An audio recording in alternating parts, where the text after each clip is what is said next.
না তুই। বিয়া হলে আমার মতন ফরমালিনযুক্ত বউ বিয়া হরিস না, বিএসটিআই অনুমোদিত বউ বিয়া হরিস। আর বিয়ার পরের অভিজ্ঞতাটা অর্জন করার লিগা তুই এখন বামে ঘুর। তুই এত বালাবো তুই গনি মেয়ে তোর তিনতলা করে তালাক দেয় কেরে? আবার তো হের হাতে পায়ে তো হের সংসারই করতাছ। তা কইছস? হ্যাঁ আচ্ছা আছে পাগলে থাকি তো তো হেইটাও নাই। তুই থাকুস কেরে? তুই বাইরে না কেরে এই বাইর থেকে? তুই আজ বাইরে লে কালি মত নিয়ে লাগা তোমাকে সুন্দরী ফেরি বিয়া করায়। তা ছিল খালি কাজটা করা।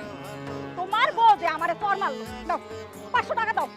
আমি 200 টাকার বিনিময়ে তোমার বউর হাতে চর খামু না। দাও 500 টাকা দাও। কিছু আমি তোর লগে বিয়া করে কি পাইছি আমি? হ্যাঁ দুঃখ জ্বালা কি তুই আমারে কিটা কইলা?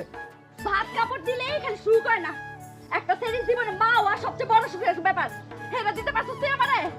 পারস তো নাই। বাচ্চা দেওয়ার ক্ষমতা নাই, আবার লোক বাড়া করে কাজটা করানোর লেগা, আবার অপমান করানোর লেগা কাজটা করার সাহস হয় কেমনে তোর আমার? হ্যাঁ আমি সংসারই করতাম না, আজকে আমি তোর তালাক দিতাম।